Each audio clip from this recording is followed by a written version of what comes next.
Poštovani gledatelji, evo nas ponovno sa vama u još jednoj emisiji, u još jednom specijalu, ovoga puta jednom iznimnom specijalu, nešto i za nas novo, kao vjerujem i za vas.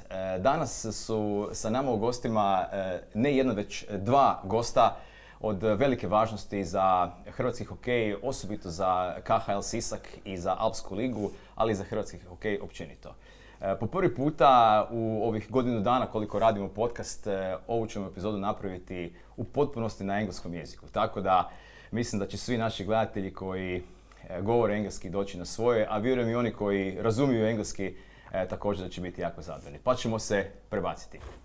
Okay, dear viewers, dear followers, welcome to this very special episode of On Thin Ice. This even sounds pretty cool in English. The title of our podcast. Today with us we have two special guests. I'm gonna introduce them right away. The head coach of KHL Sisak, Coach Josh Siembida, and our very famous defenseman, the national team member Mark Katić. Gentlemen, welcome. Thanks for having me. Thanks.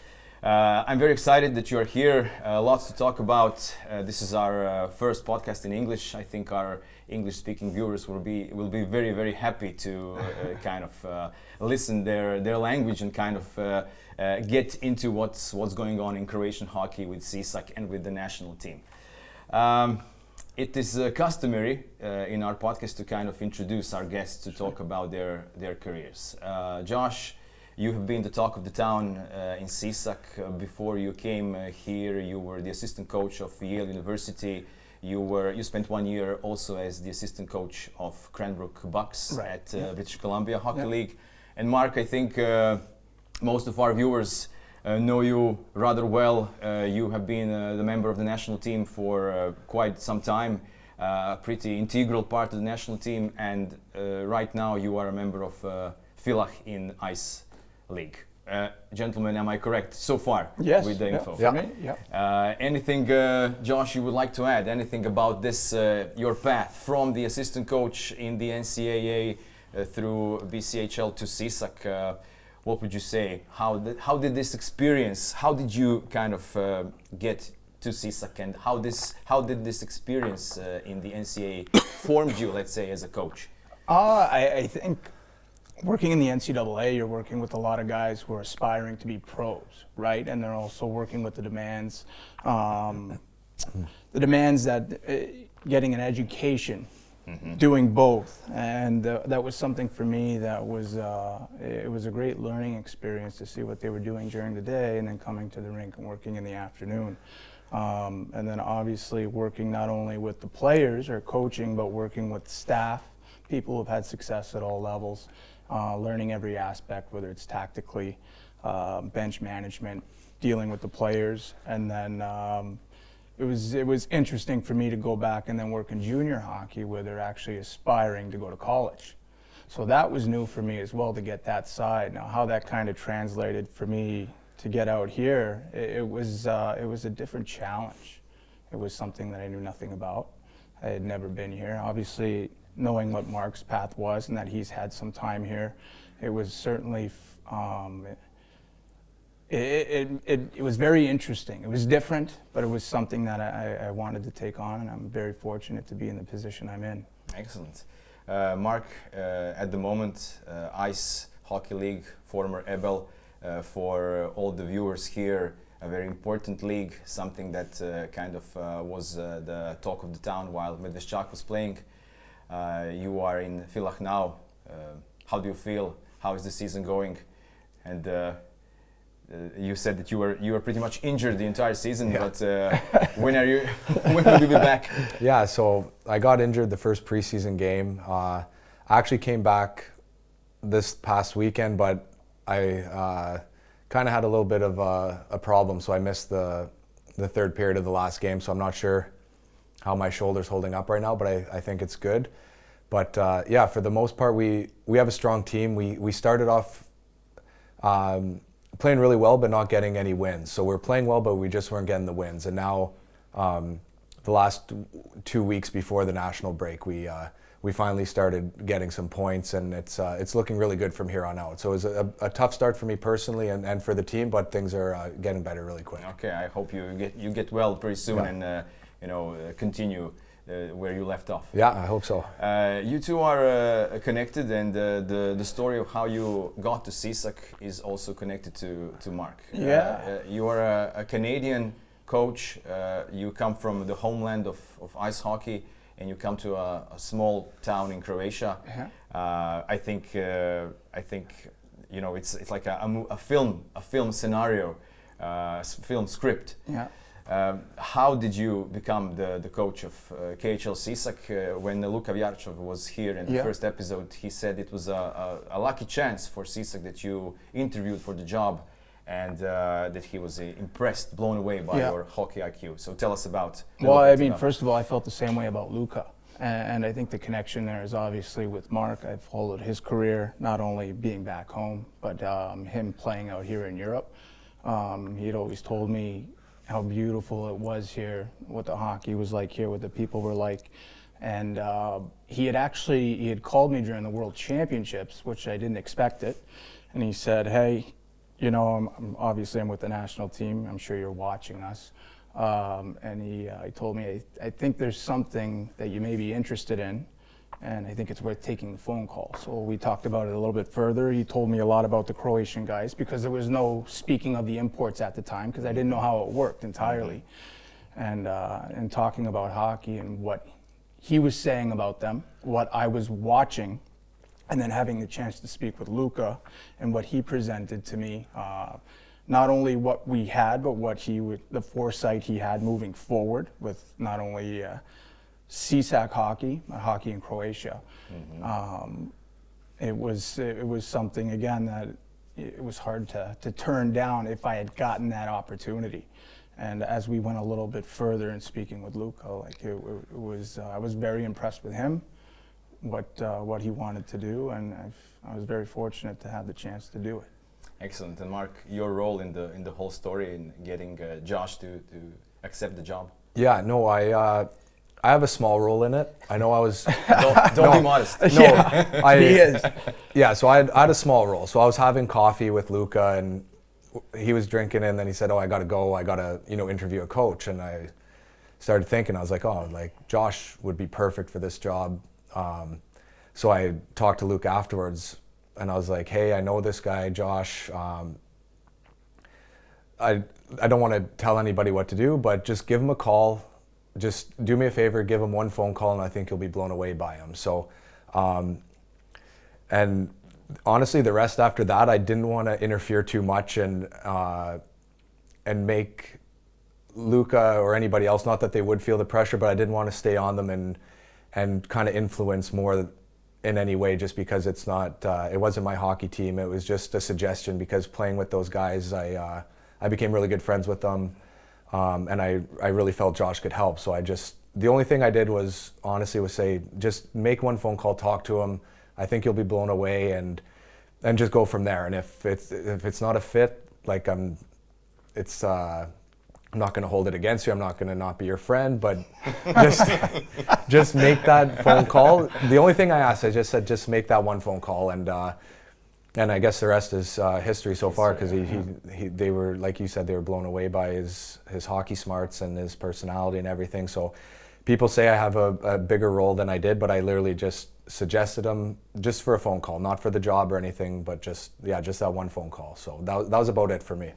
What's the transition from Canada to Croatia, from the type of hockey? I mean, the hockey in Canada is pretty much a way of life. It's also, it's almost a religion.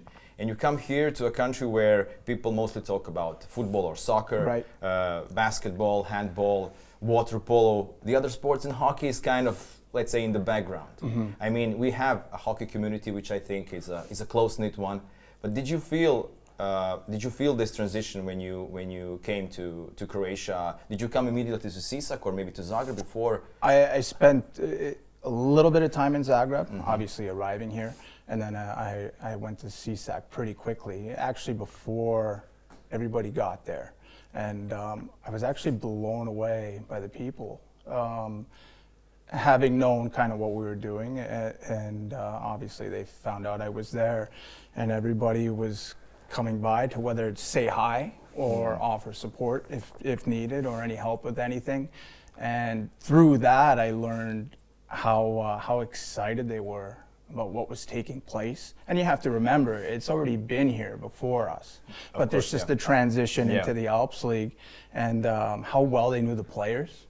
And I was surprised because I didn't know. I didn't know what to expect.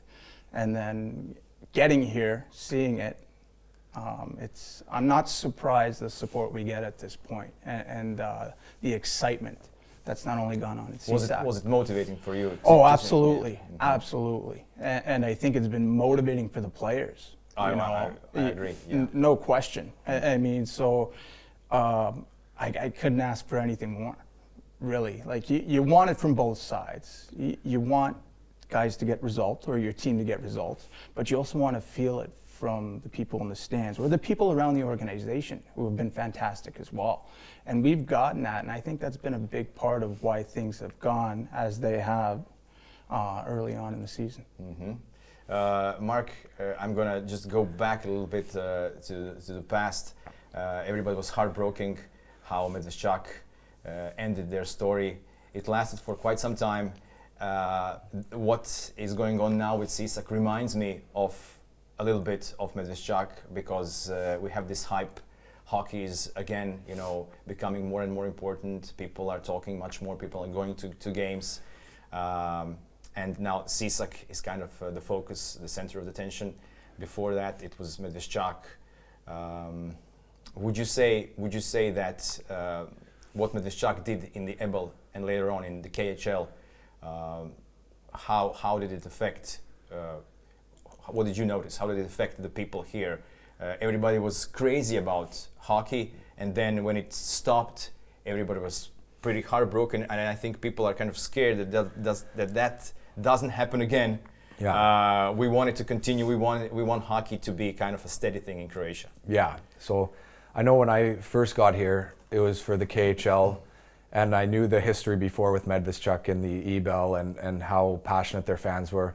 Like you said, it's not the biggest sport in Croatia, but the hockey fans, it's a niche group, but they're really passionate.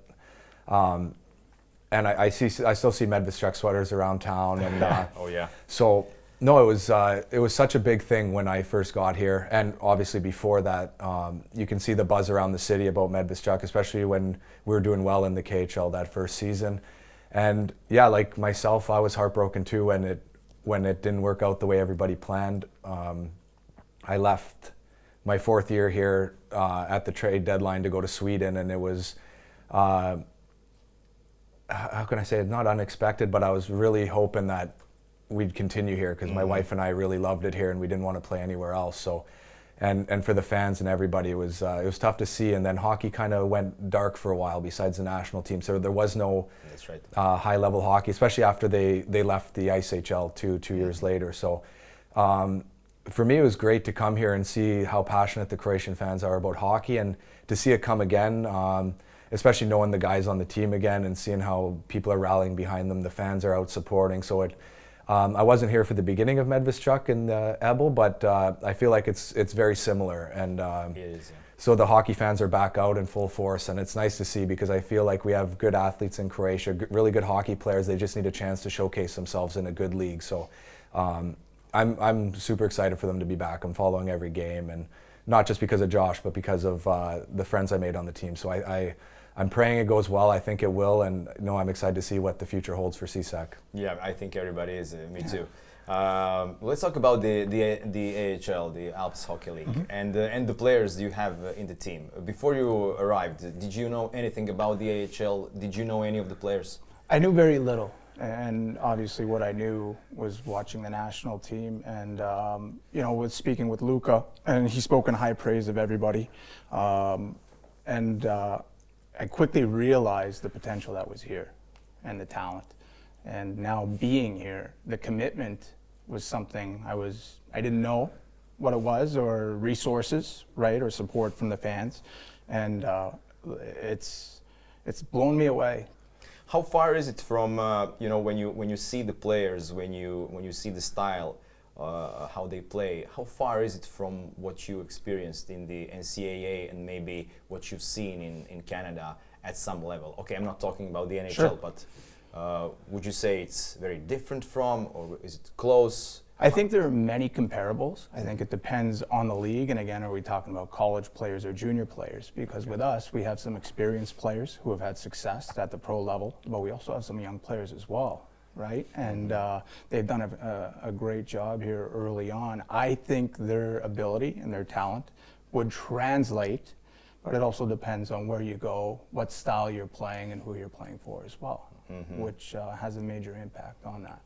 Yeah, Mark, would you agree with Josh? I mean, the AHL is kind of specific because let's say it forces teams to use their younger players more and more, and I think this is great for the development of hockey in any country. Yeah, no, for sure. I think, like Josh said, like the skill and the talent would translate overseas, and I guess being an older guy now, you realize how important what Josh said is where you go, what opportunity do you get, and I think that happens with every player. So for anybody to make it, not just Croatian or Alp League players, it's what position are you going to? Because there's certain it might work out in this spot in North America, but not in this spot. So a lot of it's just opportunity in the right place at the right time. But from playing with the guys, the skill level's definitely there. They got some high-end skill like Bruno, and so it's doable, and they definitely got the skill to match up with those guys. Last season, Bruno was here. He was sitting really? right there, yeah. And at that time, he was a member of Malmö in Sweden, their junior team. And we talked about his future. And Karlo Marinkovic also was in the show with him. And I think neither of the two of them expected what the future actually holds for them, and that they will be members of Sisak, and they will play this good at Sisak. Have you been surprised by these young players in your team, Bruno, Karlo, then Lovro Slovinac at the back end? What do you think about them? Did they surprise you with? They didn't. Okay. I mean, again, because Bruno is 18, Karlo 20, Lovro 19. But I think for me, it was more of a matter of I didn't know what every other team was like in the league. Okay. So now that we've been going, and you spend, a month with them before you start the season, you realize what you have.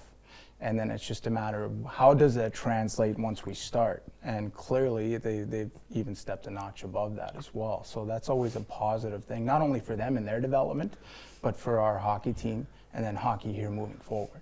Okay. So there's a lot to be optimistic about right now. Mark, at the national team, any other players you were maybe single out, somebody you noticed that could have a bright future? These young players. To be honest, I was blown away by the talent on the team, like Marinkovic, Bruno. I was really close with Čanić and Dobrić, and honestly, I'd name 10 names right now or more. It's just, honestly, I was so not surprised. I've been in Croatia a long time, but so I knew the talent was there, and I seen their work ethic and how they approach games, and that's how you know if guys can get to the next level or not. It's not just going out and playing; it's how you approach the game, and I think that's the one thing that surprised me the most. And when I realized they could do it, is just their approach and how professional they were already. So what people don't realize is, and I think I did a good job of explaining it to the guys at the tournament, was they were a little, I'm going to say, nervous about going into the Alps League because they didn't know what to expect. And I tried to tell them that, if you're here, they're not way up here. It's a lot closer than you realize. And I think, even just at the national team, a lot of the guys never won a gold medal. They always got silver, bronze, fourth place. So to actually beat Serbia in the finals and win that gold medal, it gave them a little boost of confidence. And then coming into the Alps League and starting out so good, I think they realized that I mean, not to say I was right, but I was right that they where they thought they were wasn't as far behind at all what the Alps League was. So I think the Alps League was a huge eye opener for them, realizing that, hey, we're not that far off, and we're actually really good. So I think just the national team was a huge confidence booster for them winning, and then realizing the gap's not as big as you would think, but they never experienced it before, so they didn't know. No. So it was I think it was a great thing for them to win the gold medal and then come in and be so good. So I also got the impression that the guys are rather modest. Really? No, they are. I'm saying that because when I was talking to other people about you, to the board, to the players, to fans, everybody is full of praise for what you've done so far, and the way you approach every game, every opponent, the way you approach the players. And they also say, oh my God, this guy is unbelievable, but he's also extremely modest. He won't talk about himself. He's just totally focused. That's what I actually want to know. How do you approach these games?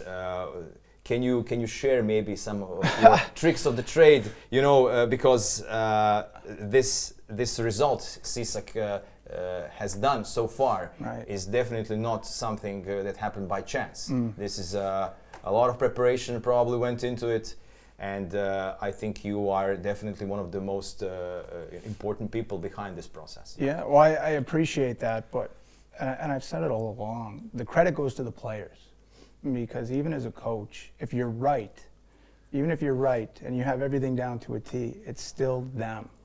They still have to bring it every day. They have to believe in what you're telling them, what you're selling them, and then they also have to believe in what they're doing. And so, you know, we keep talking about them and what we have around us. It's not even the matter of knowing or thinking how good you are or what the comparables are within the league. It's a matter of going out and doing it. So tricks to the trade for me, I don't think we do it, or myself do it any differently. I think it's a matter of what your guys retain. Right? So you're telling them, hey, we're going to expect this. You're trying to get the game that you're playing. You're trying to portray it that you believe this may happen. And then we need to be reacting or thinking this way. And one of the things that we have on our club, aside from experience, we have some very smart hockey players. And I'm actually surprised at how much they can take in, because as a coach too, sometimes you give them too much information. Okay. But they've been able to take in what they need and then apply it. And then obviously we've had some success here early because they've been able to give a little bit more in other areas if we haven't been as well prepared.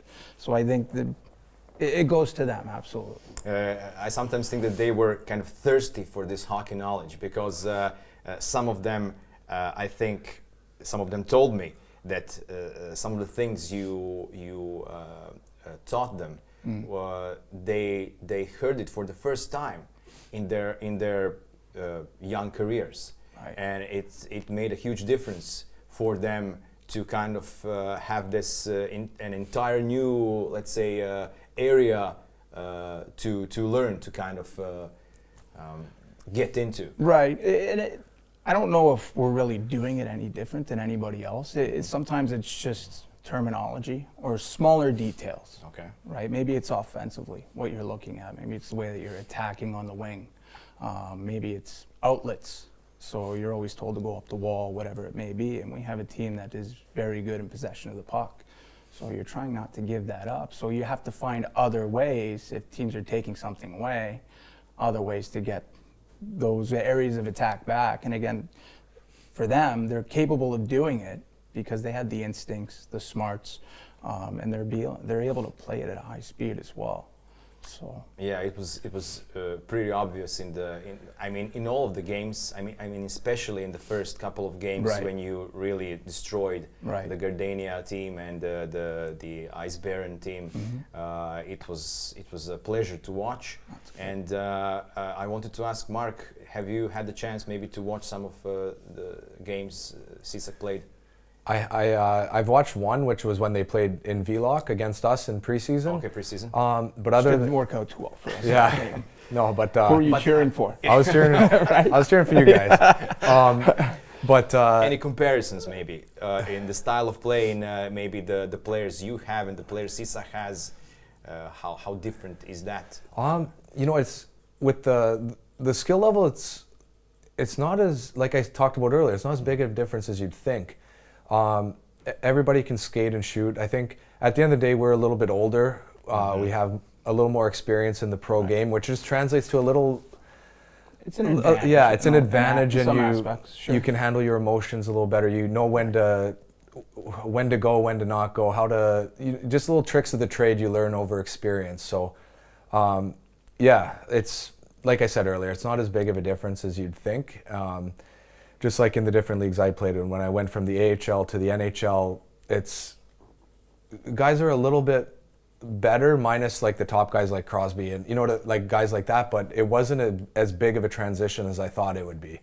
But yeah, when we played them, like I was injured, so I didn't play, but I was in the stands, probably more nervous than anybody else. But how can I put it? Like at the end of the game, the guys on my team were surprised at how good they were. So I think that's a great sign for Croatian hockey. And yeah, they were not shocked, but they were surprised. Like, I didn't know, these guys are as good as they were. So, but no, it's like I said, I wish I could watch more games, but I was helping coach Villacha a bit, doing things. I have 2 young daughters, so I was a little busy then to sit down at the computer and watch games. But I'm gonna catch one eventually when the kids go to bed early.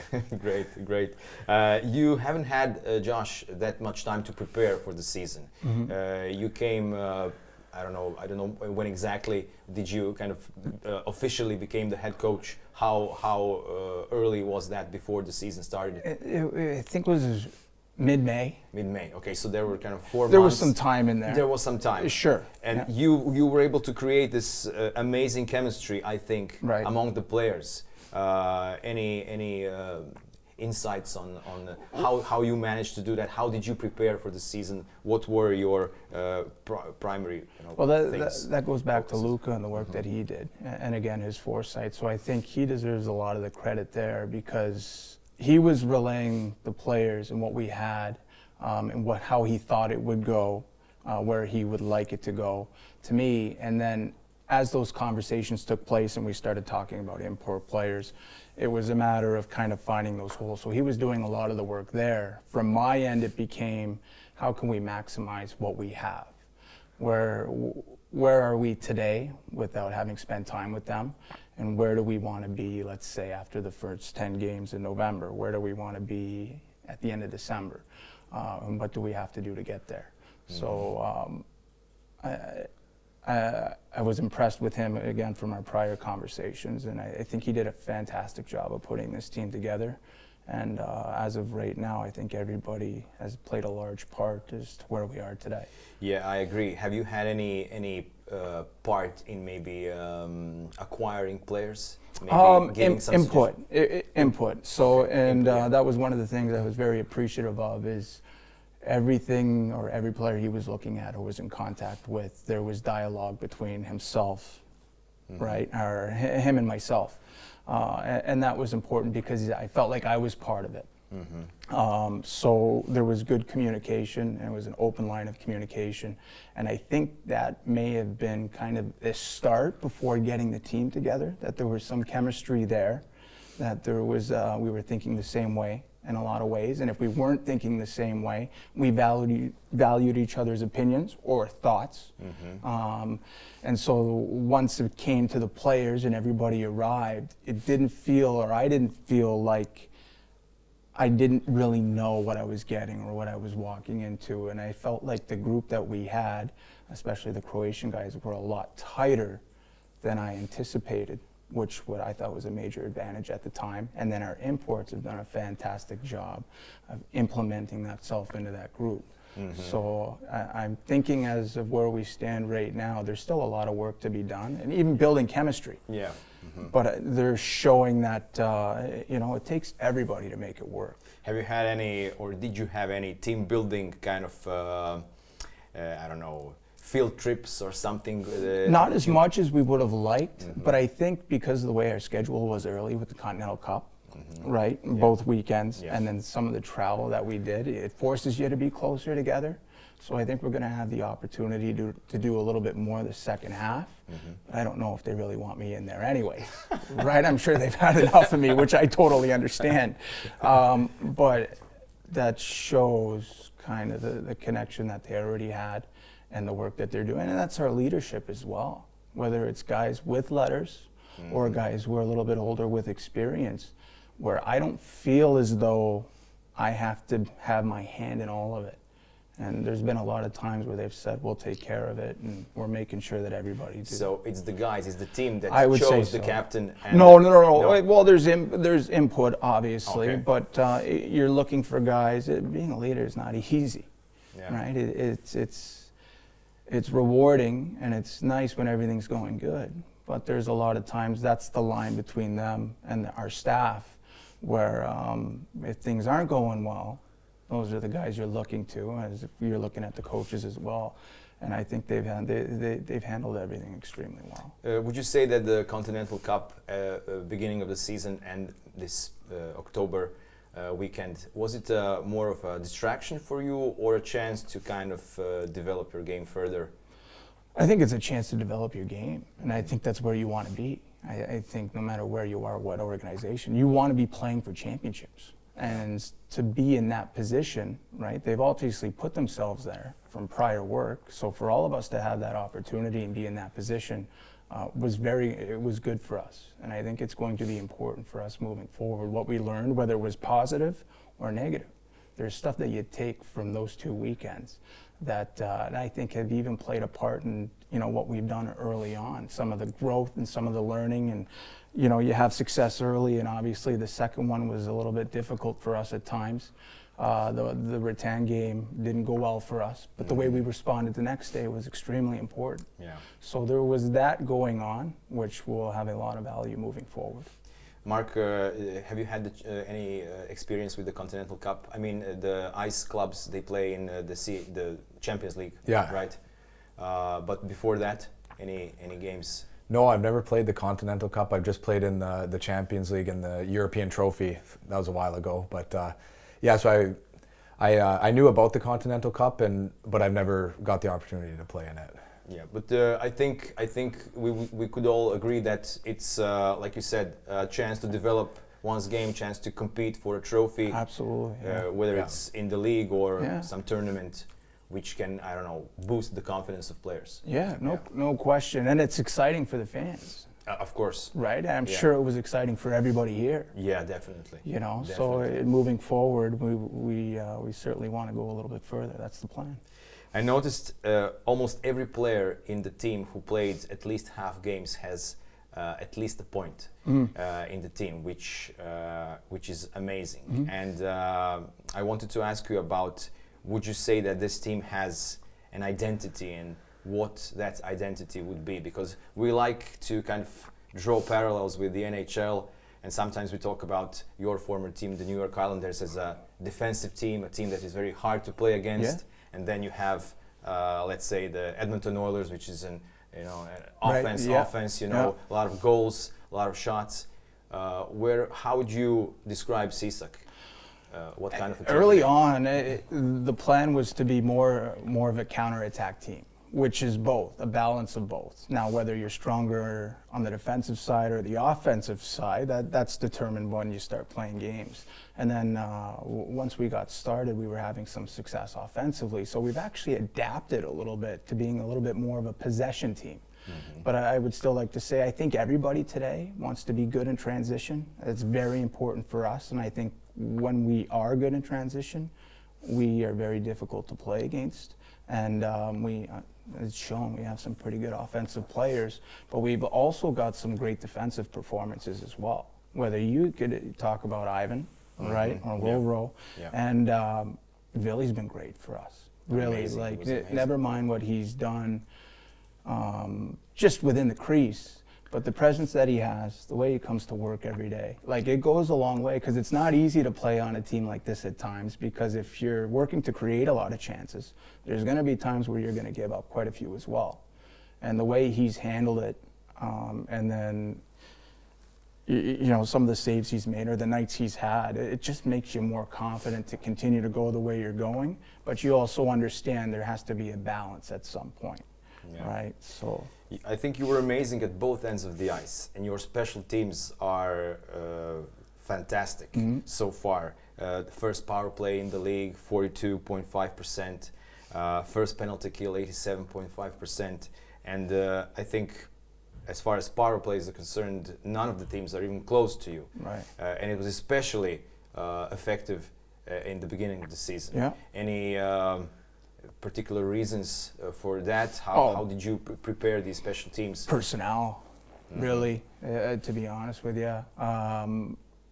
It's, you give them, from our end, right, I wanted them to have a lot of autonomy on both units, and they've handled it well. So from our end as a staff, it's more of a matter of just giving them what they're going to likely see and what they should be thinking about as a unit before they get into it. And then there are minor adjustments that are made, and it's a lot of times right now they're being made between the players, which if you talk about chemistry and communication, that's extremely important. So that's confidence not only with what they're doing individually on those units, but it's also collectively. And then from a PK standpoint, again, with Villacha in the back end, and then personnel-wise, what they've been doing defensively, or we've been doing defensively, it's you're just trying to prepare them for what they're going to see, and then you trust your guys after that. Lucas said at the beginning that he thought of the AHL as a power play league. Would you agree? I didn't know enough about it, but in speaking with a few people, in Mark, and there were some more people coming out, because you're trying to get an idea, you know, what areas of the game do you need to focus on? Is there anything that kind of takes more precedent than other areas? And a lot of people told me, you know, power play, or just special teams in general out in Europe are extremely important. And as you just said, like it's been a large part of our success early. And we also know, you know, everybody gets better throughout the year, and where we are now, we want to make sure that we're continuing to move forward. Mark, all of us here in the podcast, the fans, I think everybody in the hockey community was pleasantly surprised, to say the least, with how Sisak did in this first third of the season. First place, I think nobody expected first place. 8 wins out of 10 games, 26 points, top of the league. They have the best goal difference, and like I said, the best power play and penalty kill. Was it surprising for you? Like I said, I didn't know it was. It was, but like from knowing the guys, like when I play with them on the national team, I was like, these guys are good. And I've never seen the Alps League before, so they were asking me about it, how do you think we're going to do? And I had no clue because I've never seen it. But yeah, to say first place, I guess that's like a surprise. But from knowing the guys and knowing Josh, and I've met some of the board members and how they put things together, so I'm not shocked, because I know the talent that they have and the passion for the game here in Sisak and his ability as a coach. So from knowing the guys, especially Rosandich and that, like it's, yeah, I guess you can say surprised, but not shocked, because anything can happen in hockey, and these guys are good. I'm going to call them kids because I'm old now, but these kids are pretty good at hockey. So, you know, it's great to see. It's that doesn't make me feel good. Yeah, you're older than me as well. Yeah. But yeah, thanks for that one. No problem, man. Josh, which opponent would you say was the most difficult one so far in the season? The one of the ones you played against? I think every team has presented its own challenges. I think if you're looking at results, or the scoreboard, obviously written clearly gave us a hard time, and they were better that day. You know, so it's they've been good. Yesenica is very good as well. This is the only team I think that you haven't had the chance to beat yet in the league, in the league and at the Continental Cup. And the written, it was the biggest defeat you had this season. And I spoke to Karlo Marinkovic, and he said that none of the players were happy about their performance in that game. But I think it was a great learning experience, and I think, like you said, the game afterwards actually showed their kind of approach and how well they dealt with that defeat. Anything you maybe got out of that game some positives for the remainder of the season for the Out of the Jesenice or from or both games, from the games with yeah, Jesenice I in the think league and the thing that was yeah. positive for us was we had some success early, especially offensively versus a couple teams, and it just shows you like any given night, you know, anybody could win.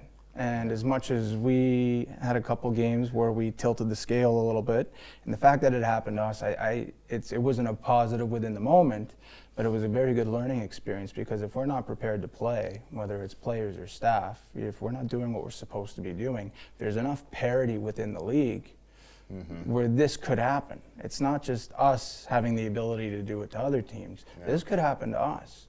And again, going back the next day and being prepared the way that we were, that was a positive as well. So there's going to be some more bumps in the road coming up, but you want those, and you want to see how you handle them, and then it just becomes a matter of how are you turning that within your favor. Yeah, the two games against Kitzbühel were, for me personally, statement games for Sisak. It was, let's say, the first derby match, like against the top team in the league. Yeah.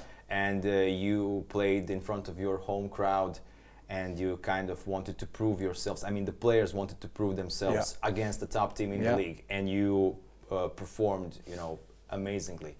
Any comments about that? I thought we these played. 2 games? Yeah, I thought we played well in the first one, but the one I liked was the second game. I just felt even before. The second game was much faster, I think, from the beginning, from both teams. Yeah, before and you kind of felt that was going to be that way. And so you knew they were going to come out and throw everything at us. And the way that our guys handled it, I was, you know, you just felt good about it. Regardless of the score, like we were here to play. And then obviously the atmosphere in the building kind of took over as well. And there were some challenges within the game for us, but that brought a lot of confidence, because moving forward, if you want to be at the top of the table, it's teams like that you're going to have to play not once, not twice, but maybe an extra game. That's where you want to be long term. And how we handled it in that weekend, it was a bright spot for me. Yeah, you're talking about the crowd. I think everybody loves you. I think the crowd was especially important in all the home games. Yeah. I think they are super hyped about everything that's been going on with Sisak. And Mark, you can remember with Medveščak, obviously the hall is bigger than in Sisak. Yeah. Almost every game, full stands, more than 5,000 people. Kind of gives you the goosebumps a little bit. Right? Yeah, no, for sure. And I think the one thing I appreciate about especially the Medveščak fans, I can't speak for the Sisak fans, I haven't been there, but I'm assuming they're similar, is when we played, it didn't matter if we won or lost. It was how hard we worked, how hard we fought for that jersey that's so sacred to the fans here. So we struggled a bit in Medveščak a few times, but for the most part, our guys worked hard, and the fans were appreciative. So I can imagine, like, our first year when we were winning games, the fans were crazy. And I'm sure Sisak's like that now. So I know exactly how it feels, and no, it's great to see that's coming again. Yeah, for sure. And for me personally, when I, for example, watch the NHL games, the fans are kind of, well, let's say quieter, more calm than here, because we have, I think there is a bit more passion going into the, you know, just the cheering. I would agree. The cheering aspect, because you can hear throughout the game, let's go Sisak, and they have their songs and the styles of cheering, which, you know, in NHL games you have, like, let's go Islanders, and that's pretty much it. Right. Yeah. Anything else that you noticed about the fans? How do you feel when you arrive in the hall, when you sit on the bench and you see the crowd? Well, there's two things. One, it's what Mark just brought up. And fans have even said this. It's regardless, you know, of what the result is. It's just the effort. And if you're bringing it, we're bringing it. Which was different for me. And meeting a few people just around the rink. There's been some times where I don't know what is different about this team. We've had good players in the past. We've had good teams. But it's the way they play. So they feel like they're in it. And if they're in it, you know, our guys are in it. Yeah. And that's a great atmosphere to be a part of. And what it reminds me of a little bit is college hockey. college hockey was like that. So you really feel like what you're doing and what you're bringing has a place in the game. And then as players and coaches, you know, you can feel that and that energy, and it makes you push. I mean, we're standing there, but you can feel the push. And as we've gone along, early on in the year, it was the top end where the fans were. And now every weekend, they're all coming down, so more are coming in, and it goes a long way, and it's just special to be a part of. Yeah, I agree. I think Sisak completely deserves everything that's being happening to the city and to the team, because there's a rich history here, 90-year-old club, which is amazing, and Mr. Shak also obviously was a team that meant so much to the people who live in Moscow. But there's also a rivalry between the two teams, you know, between the two cities, you know, Sisak being a smaller city, Zagreb being the capital, and you know, these games between the teams were also, you know, always kind of, you know, something to be excited about. That's interesting. Yeah, I wasn't aware of that. A couple of more questions about the league. The next opponent is Jesenice for the third time this season. What do you expect? Do you have a special preparation? Do you have something with which you could kind of maybe change the outcome? It's a good hockey team. I mean, they're well coached. They have good players. There's depth. They're good from the back end to start, which is extremely important. And I think for us, these are the teams that, in presenting these challenges, or if we haven't gotten the result that we want yet, it's just a matter of handling certain areas within the game as opposed to the preparation before the game, because it doesn't change all that much. You're doing little things here and there the more you play certain teams, but we know it's going to be a difficult game regardless, and it's the challenge. Like, one of the things I love about our group is we're very competitive. They're very competitive, and so I know it's something that they're looking forward to, and then moving forward, it's taking what we've learned from the past two games, and whether the good stuff you want to carry forward, and if it hasn't gone well in certain areas, it's managing that better, whether that's on the ice or kind of, you know, individually, mentally focus. I would also add that because of the proximity and because of the history also between teams, Jesenice is but definitely the most famous club in the region here, regarding their really rich and famous history. And I think the players want to prove themselves extra against a team like that, who is also close to them geographically. Right. Well, that's the thing. What makes sport? It's rivalries. Of course. And it's not that you have it now, but it's games like that and the ones that we've been in. It's kind of that anticipation, right? Maybe a little bit of animosity as well, in a good way. And that's what makes it or builds it for the long term. And I think that's what we're trying to do here as well. Mark, there's also a team, also a famous team from Slovenia, Olimpija, which plays in the Ice League. What do you know about them, or maybe how would you compare them to Jesenice, maybe in terms of, you know, how difficult are they to play against, or the players, maybe somebody that you would single out? We